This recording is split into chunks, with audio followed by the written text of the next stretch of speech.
La situation des sans-domicile fixe préoccupe les associations après les très rudes conditions climatiques de ces derniers jours et la fin du plan grand froid. La vidéoprotection serait-elle au cœur du débat après la non-sélection de Grenoble, Échirolles et Saint-Martin-d'Hères de la police de sécurité du quotidien? Le préfet nous répond. Et puis la carte postale de l'Alpe d'Huez qui montre son visage le plus doux au cocher du soleil, découverte de sa Reine by Night en fin de journal. Bonsoir à tous, bienvenue dans votre JT de ce vendredi 2 mars 2018. Météo France l'assure, le redout arrive, mais ce matin encore une neige lourde et glacée s'est abattue sur le bassin grenoblois, mais aussi dans le nord du département vers la Savoie, perturbant fortement la circulation. Les températures vont donc bien remonter, même si le temps s'annonce maussade et pluvieux pour la semaine à venir. Les associations sont plus que jamais mobilisées pour venir en aide aux personnes sans domicile fixe, alors que 583 places d'hébergement d'urgence, c'est un record, ont été prévues par le plan Grand Froid sur l'ensemble du département de l'Isère. Nous avons demandé à Stéphane Gemani, président de l'association Vinci Codex, comment gérer la situation à venir. Nous, ça fait des années qu'on préconise déjà qu'on décentralise les compétences d'hébergement d'urgence régaliennes aux collectivités, avec toujours le soutien de l'État. Mais il n'y a pas mieux que les collectivités pour savoir comment gérer les populations qu'elles ont sur leur territoire et voir avec elles quels sont les lieux qu'elles pourraient mettre à disposition.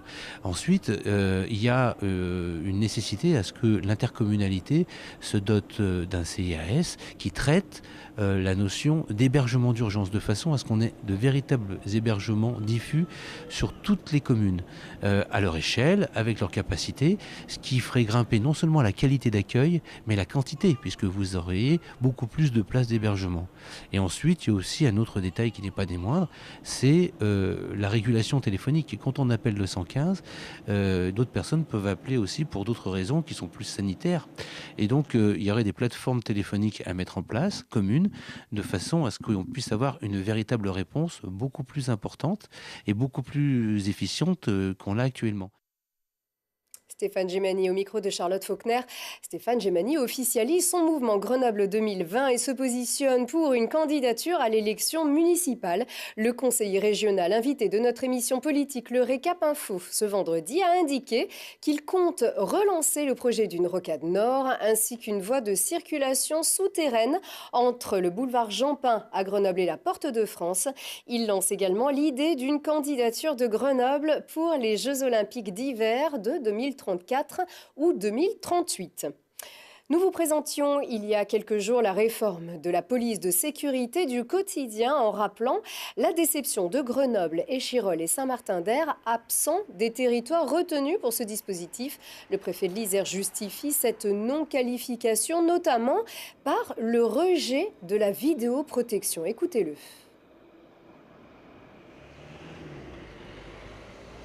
Je dirais que il serait réducteur de dire Grenoble n'a pas été sélectionné parce qu'il n'y avait pas suffisamment de développement de la vidéoprotection. En revanche, il est certain que c'est un critère parmi d'autres. C'est-à-dire que parmi les critères que retient le ministère de l'Intérieur pour décider ou pas de l'application de la police de sécurité du quotidien dans tel ou tel quartier, il faut regarder si la coproduction locale de sécurité se fait de manière optimale. Si les efforts que pourrait faire l'État serait accompagné à due concurrence par les communes. Donc, si vous voulez, c'est un élément parmi d'autres qui, évidemment, est pris en compte. Une interview à retrouver en intégralité dans notre émission Citoyen Mag ce vendredi à 22h15. Et puisqu'il est question de sécurité, c'est bien la préoccupation principale des habitants consultés à propos de l'avenir du collège Lucie Aubrac, dévasté par un incendie d'origine criminelle en juin 2017.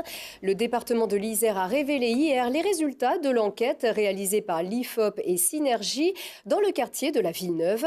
Une enquête destinée à donner les éléments pour élaborer le projet de reconstruction. Les habitants veulent maintenir le collège dans le quartier de la Villeneuve à partir de la structure existante ou avec une reconstruction totale. Et 73% des habitants consultés estiment comme très important que le collège soit protégé. Ils adhèrent notamment à l'ensemble des mesures proposées, un système d'alarme, le renforcement de la protection des accès extérieurs, une présence humaine permanente jour et nuit et des systèmes de vidéoprotection aux abords du collège. Le département présentera un pré-projet en juin prochain. Et il est aussi question de sécurité dans les stades de rugby. Le FCG Rugby pousse un coup de gueule contre les comportements stupides et violents. Le club a été puni par la commission de discipline de la Ligue nationale après qu'un spectateur a jeté un objet sur le terrain en direction de l'arbitre du match Grenoble-Montauban. C'était le 18 février dernier.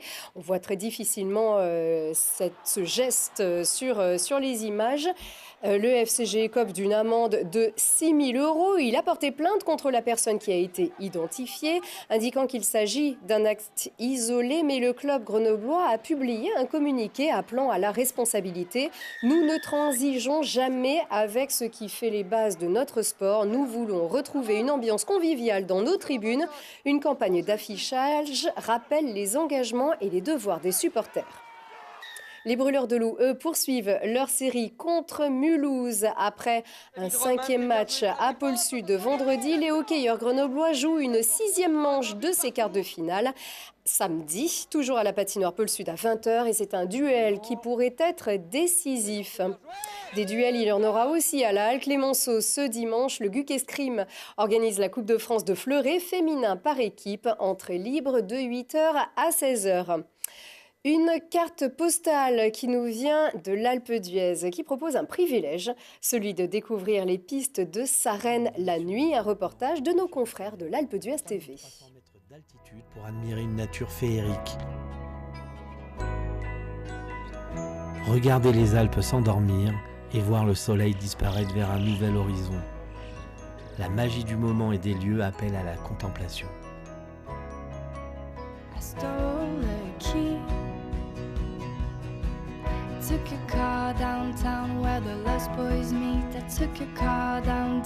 C'est cool, c'est superbe. On est au paradis, hein, c'est trop bien. On a une vue incroyable, on a vu un beau coucher de soleil. Soudain, la lune fait son apparition. Au loin, la nuit n'en finit plus de tomber. Le silence de la montagne commence à vous envelopper.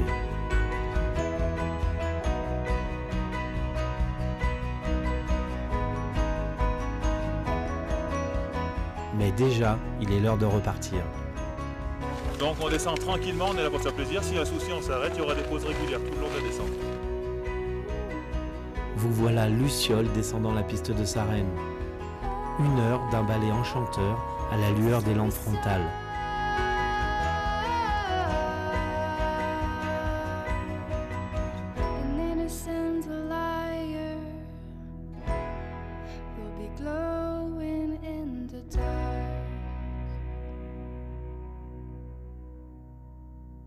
L'expérience est unique et chacun en gardera un souvenir particulier.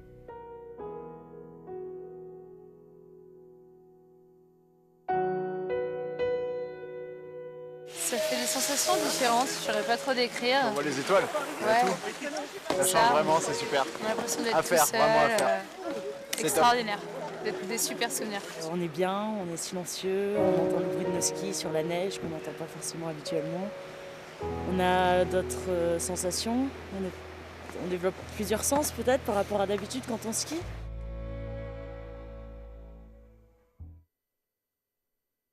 Et puis, pour les amateurs, cette fois de ski nordique, la Trans-Vercors nordique propose aux fondeurs aguerris la traversée des hauts plateaux du Vercors, 35 km entre le col de Rousset et Herbouilly. Plusieurs courses sont proposées, notamment une transgénérationnelle. Et puis, pour les amateurs de patinage, surtout après le succès de nos Français aux Jeux Olympiques de Pyeongchang, ne ratez pas le gala qui a clos les festivités organisées pour les 50 ans des JO de Grenoble. C'était au Palais des Sports mardi dernier. Télé Grenoble vous retransmet en intégralité ce gala. Vous retrouverez donc notamment les médaillés d'argent Gabriela Papadakis et Guillaume Cizeron.